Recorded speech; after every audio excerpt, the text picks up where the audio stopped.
പൗരത്വ നിയമ ഭേദഗതിക്കെതിരെ CPIM സംഘടിപ്പിക്കുന്ന പൗരത്വ സംരക്ഷണ റാലിക്കെതിരെ കോഴിക്കോട്ടെ UDF സ്ഥാനാർത്ഥി MK രാഘവൻ. രാഷ്ട്രീയ മുതലെടുപ്പിനാണ് റാലി എന്നാണ് വിമർശനം. UDFിൻ്റേത് അവസരവാദ നിലപാടെന്ന് LDF സ്ഥാനാർത്ഥി എളമരം കരീം കുറ്റപ്പെടുത്തി. അതിലില്ല, അത് അടിച്ചേൽപ്പിക്കപ്പെടുന്നത് ശരിയല്ല. കാരണം ഭരണഘടന നൽകുന്ന ഒരു സംരക്ഷണമുണ്ട് ജനിച്ചു വീഴുന്ന മുഴുവൻ പൗരന്മാർക്കും ഇന്ത്യയിൽ. അപ്പോൾ എല്ലാവരും ഒരുപോലെ കാണാൻ കഴിയണം. മതന്യൂനപക്ഷങ്ങളുടെ വോട്ട് പിടിക്കാനുള്ള തന്ത്രമാണ് അവരിപ്പോൾ ഈ നടത്തുന്ന പൗരത്വ റാലി അതിനു വേണ്ടിയിട്ടുള്ളതാണ്. പകരം കോൺഗ്രസ് എന്തെങ്കിലും നടത്തുന്നു?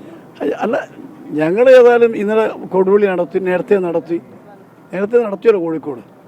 അപ്പോൾ ഇതൊരു അവസരവാദപരമായിട്ടുള്ള രാഷ്ട്രീയമാണ് അവർ ഇപ്പോൾ കാണിച്ചിട്ടുള്ളത്. ജനങ്ങൾ തീരുമാനിക്കും എല്ലാ കാര്യങ്ങളും. അതിലില്ല.